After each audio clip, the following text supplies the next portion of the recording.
بدر میں بری طرح شکست کے بعد مکہ کے کافروں نے 3000 لوگوں کی فوج تیار کی اور مسلمانوں پر حملے کے لیے مکہ سے روانہ ہوئے۔ مسلمانوں نے بھی مدینہ کے ڈیفنس کے لیے 1000 صحابہ کی فوج تیار کی۔ اب پھر وہی بدر والا سسٹم تھا کہ کافروں کی فوج مسلمانوں سے 3 گنا زیادہ تھی۔ Not a big deal, right? Yes. But اس بار مکہ والوں کی فوج میں ایک ینگ اور ٹیلنٹڈ لڑکا اور بھی تھا جس کا نام تھا خالد۔ رسول اللہ صلی اللہ علیہ وسلم نے مدینہ کے اندر رہ کر لڑائی کرنے کا مشورہ دیا، لیکن زیادہ صحابہ نے کہا کہ مدینہ سے نکل کر اوپن ڈیزرٹ میں لڑائی کرنی چاہیے، اور رسول اللہ صلی اللہ علیہ وسلم نے اپنی رائے چھوڑ کر میجورٹی کی رائے مانی اور مدینہ سے 1000 صحابہ لڑائی کے لیے روانہ ہوئے۔ رسول اللہ صلی اللہ علیہ وسلم نے اس فوج کو 3 گروپس میں ڈیوائیڈ کیا: مہاجرین، اوس اور خزرج۔ 1000 صحابہ میں سے صرف 100 کے پاس باڈی آرمر اور شیلڈز وغیرہ تھے اور صرف 50 گھوڑے تھے۔ اس کے مقابلے میں 3000 مکہ کی فوج آ کر احد کے مقام پر رکی اور مسلمانوں کا انتظار کرنے لگی۔ اس فوج کے سینٹر کو ابو جہل کے بعد مکہ کا نیا سردار ابو سفیان لیڈ کر رہا تھا۔ ان کے لیفٹ سائڈ پر ابو جہل کا بیٹا اکرمہ اور رائٹ سائڈ پر 33 ایئر اولڈ خالد بن ولید گھوڑوں کے ساتھ لیڈ کر رہا تھا۔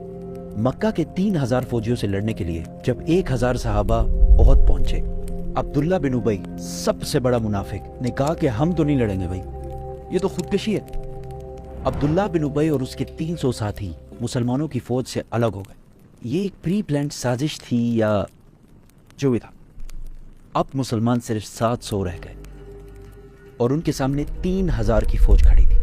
رسول اللہ صلی اللہ علیہ وسلم نے 50 آرچرز تیر انداز اس پہاڑ کے اوپر بھیجے تاکہ مکہ والے پہاڑ کے پیچھے سے حملہ نہ کر سکے، اور ان 50 لوگوں کو کلیئر آرڈر دے دیا کہ اگر تم دیکھو کہ مسلمان جنگ جیت چکے تم نے پہاڑ سے نہیں اترنا، اور اگر تم دیکھو کہ مسلمان ہار گئے ہیں اور پرندے ان کے جسموں کا گوشت کھا رہے ہیں تب بھی تم نے اپنی جگہ سے نہیں ہلنا۔ کافروں کی فوج سے ایک بندہ سامنے آیا اور مسلمانوں کو چیلنج کیا۔ حضرت علی نے جا کے پھر اس کا بھائی سامنے آیا اور حضرت حمزہ نے اس کو بھی ختم کر دیا۔ پھر وہاں سے آتے گئے اور مسلمان ساروں کو مارتے رہے۔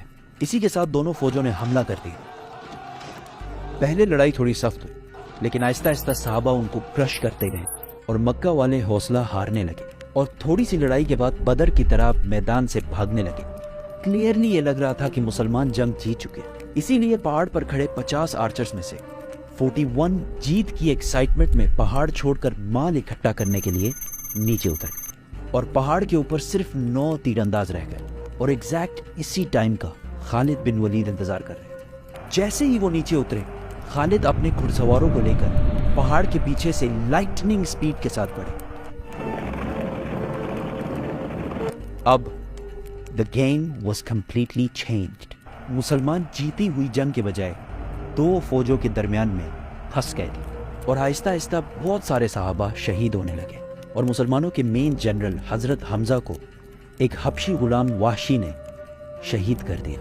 And to make it even worse, دونوں فوجوں سے لڑنے کے دوران وہاں ایک افواہ پھیل گئی کہ محمد صلی اللہ علیہ وسلم کو بھی شہید کر دیا گیا ہے۔ اور یہ افواہ اس لیے پھیلی کہ جب خالد بن ولید پہاڑ کے پیچھے سے حملہ کر رہے تھے تو ان کے ایک گروپ نے محمد صلی اللہ علیہ وسلم کے کیمپ پر حملہ کر دیا، اور اس ٹائم وہاں پر رسول اللہ کی پروٹیکشن کے لیے صرف 9 لوگ موجود تھے۔ لڑائی یہاں تک گئی کہ رسول اللہ صلی اللہ علیہ وسلم کا دانت شہید ہوا، لیکن حضرت طلحہ اور باقی صحابہ نے ان کو بچائے رکھا۔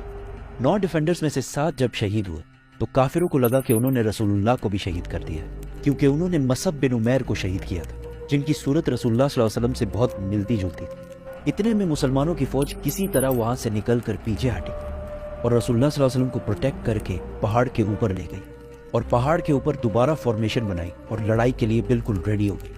مکہ والوں کے گھوڑے پہاڑ پر چڑھ نہیں سکتے تھے، اور بغیر گھوڑوں کی ان کی سپیڈ بہت سلو ہوتی، اور مسلمان ان پر بہت تیر برساتے۔ تو ابو سفیان نے فیصلہ کیا کہ بس اتنا کافی ہے، ہم بس یہاں سے واپس مکہ چلے جائیں گے۔ جانے سے پہلے ابو سفیان نے حضرت عمر سے پوچھا کہ کیا ہم نے محمد کو قتل کر لیا ہے؟ تو حضرت عمر نے کہا کہ نہیں، وہ بالکل ٹھیک ہے، اور یہ جو تم کہہ رہے ہو وہ سن رہے ہیں۔ اس پر ابو سفیان کو بہت غصہ آیا، کیونکہ انہوں نے یہ جنگ اس لیے کی تھی کہ محمد کو شہید کیا جائے اور مدینہ پر قبضہ کیا جائے، لیکن ان میں سے کوئی بھی آبجیکٹو پورا نہیں ہوا اور وہ واپس چلا گیا۔ تاریخ میں بہت سارے ہسٹورینز اس جنگ کو مسلمانوں کی ایبسولوٹ شکست کہتے ہیں، لیکن کچھ ہسٹورینز ایسے بھی ہیں جو کہتے ہیں کہ یس مسلمانوں کو بہت نقصان ہوا، لیکن قریش کا کوئی بھی آبجیکٹو پورا نہیں ہوا۔